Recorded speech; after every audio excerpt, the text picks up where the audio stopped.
تو اس کو اثر نو، جس کو کہ میں آج سوچ رہا تھا تو ایک لفظ ذہن میں آیا کہ جیسے بیٹری اس کو ریچارج کیا جاتا ہے، اسی طریقے سے روح کے اندر محبت خداوندی کی اس حرارت کو اثر نو تازہ کرنا، یہ ہے در حقیقت نماز کا اصل مقصد۔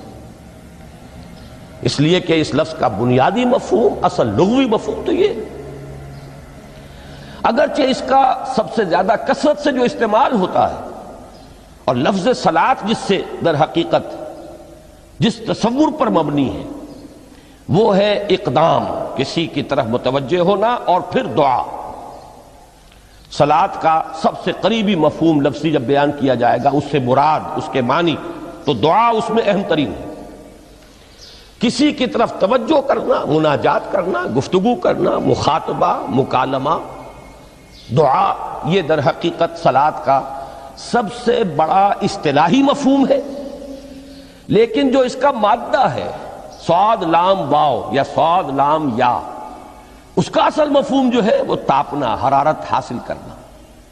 تو ان دونوں کے حوالے سے عرض کر رہا ہوں،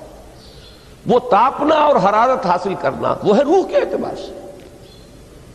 وہ جو کہا اقبال نے کہ بجھی عشق کی آگ اندھیر ہے، مسلمان نہیں راہ کا ڈھیر۔ یہ عشق کی آگ جب بجھ جاتی ہے، در حقیقت یہی تو انسان کی روحانی موت ہے۔ جب یہ نہ رہے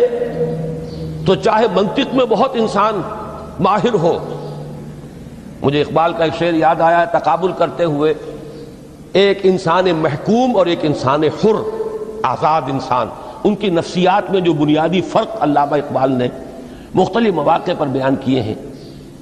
محکوم ہے بیگانہ اخلاص و مروت، ہر چند کے منطق کی دلیلوں میں ہے چالاک۔ تو منطق کی دلیلوں میں انسان چالاک ہو جائے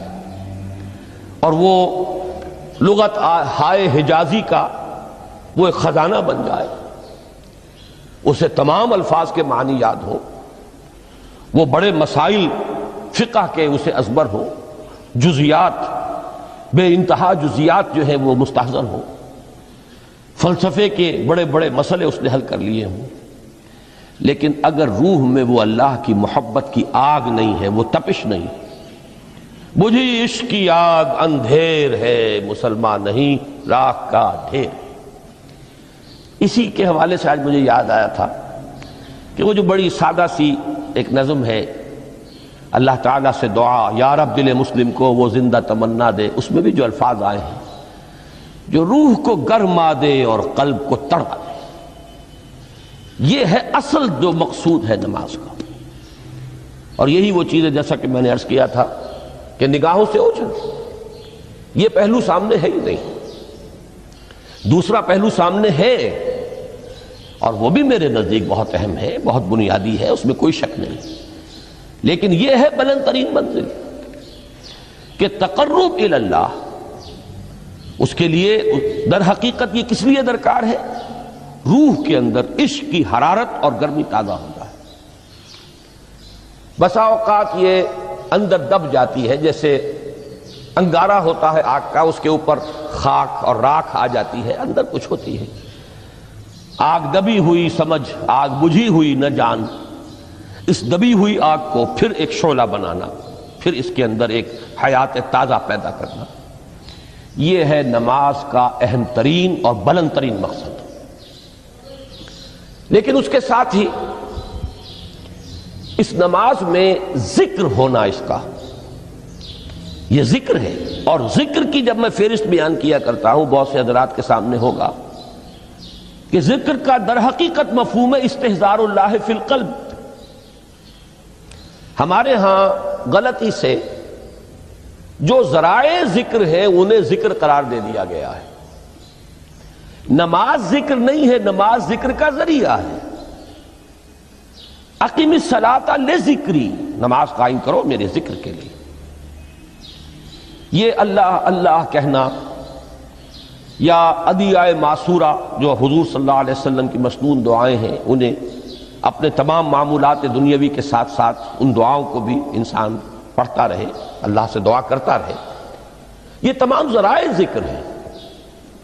سبحان اللہ الحمدللہ الحمدللہ، اس کا آپ ورد کیجئے، یہ بھی ذریعہ ذکر ہے۔ حقیقت میں ذکر ہے استحضار اللہ فی القلب، اللہ کو دل میں لے آنا، اللہ کو دل میں حاضر کر لینا، اصل میں تو ترجمہ ہوگا لیکن حاضر جاننا، یہ کیفیت جو ہے انسان کو حاصل ہو جائے۔ اب اس کے حوالے سے ذرا بات سمجھیے کہ ایک تو میں عرض کر چکا ہوں مجسم ذکر تو قرآن ہے، لہذا ذکر کی فہرست جب آپ کریں گے ذرائع ذکر تو ان میں سب سے پہلے قرآن آئے گا، اس لیے کہ وہ ہماری حکمت کے پہلے مسئلے کو حل کر رہا ہے، بنیادی مسئلہ، اہم ترین مسئلہ۔ دوسرے نمبر پر ذکر جو ہے، اب اس کے لیے کچھ اصطلاحات جو میرے مختلف دروس میں شاید آپ کے سامنے بعد میں آئیں یا پہلی آ چکی ہوں، ان کے حوالے سے میری بات سمجھیے۔ ایک ذکر غیابی ہے، تھرڈ پرسن میں، صیغہ غائب میں اللہ کی یاد کرنا، اللہ اکبر اللہ اکبر اللہ اکبر۔ ابھی اللہ اکبر جو ہے یہ جملہ اسمیہ خبریہ ہے، ایک حقیقت کی تکرار آپ کر رہے ہیں، اللہ سب سے بڑا ہے، اللہ سب سے بڑا ہے، سبحان اللہ سبحان اللہ سبحان اللہ۔ یہ در حقیقت ذکر غیابی ہے کہ آپ اس میں مخاطب نہیں ہیں اللہ سے، ایک ذکر خطابی کہیں یا ذکر حضوری کہیں جس میں مکالمہ ہوتا ہے، جس میں گفتگو ہوتی ہے۔ تو نماز در حقیقت ذکر حضوری اور ذکر خطابی کی بلند ترین شکل ہے۔ اس لیے میں نے عرض کیا تھا کہ نماز کے لفظ یا صلاۃ کے لفظ، یہ اصطلاحی معنی جو اکثر و بیشتر کیے جاتے ہیں وہ ہے دعا، اور دعا میں ہوتا کیا ہے؟ مکالمہ ہے، مخاطب، اے اللہ، اے میرے رب، اے پروردگار۔ پھر یہ کہ اس میں اقدام اور کسی کی طرف متوجہ ہونا، یہی وجہ ہے کہ افتتاح صلاۃ، نماز کو شروع کرنے کے لیے ایک تو وہ الفاظ جو قرآن مجید میں آئے ہیں، انی وجہت وجہی للذی فطر السماوات والارض حنیفا وما انا من المشرکین، یہ ہے توجہ کا ارتکاز، بشرطے کہ یہ صرف الفاظ ہی نہ نکل رہے ہوں، واقعتاً یہ تعبیر ہو اس وقت کی انسان کی نفسیاتی کیفیت کی، کہ شعوری طور پر وہ فیصلہ کرتا ہے کہ اب میں منقطع ہو رہا ہوں، ہر چہار طرف سے اپنی توجہ کو ہٹا کر، ہر مسئلے سے اپنے آپ کو خالی و ذہن کر کے، یعنی ظاہری اور باطنی دونوں اعتبار سے میں اپنی توجہ کا ارتکاز کر رہا ہوں اس ذات کی طرف جس نے آسمانوں اور زمین کو پیدا کیا، اور بالکل یکسو ہو کر رہا ہوں۔ انی وجہت وجہی للذی فطر السماوات والارض حنیفا وما انا من المشرکین۔ اور دوسری وہ جو دعا جس سے ہم افتتاح کرتے ہیں اپنی نماز کا، دیکھیں اس میں خطاب کا کس قدر اہتمام، وہاں سبحان اللہ نہیں ہے، سبحانک اللہم،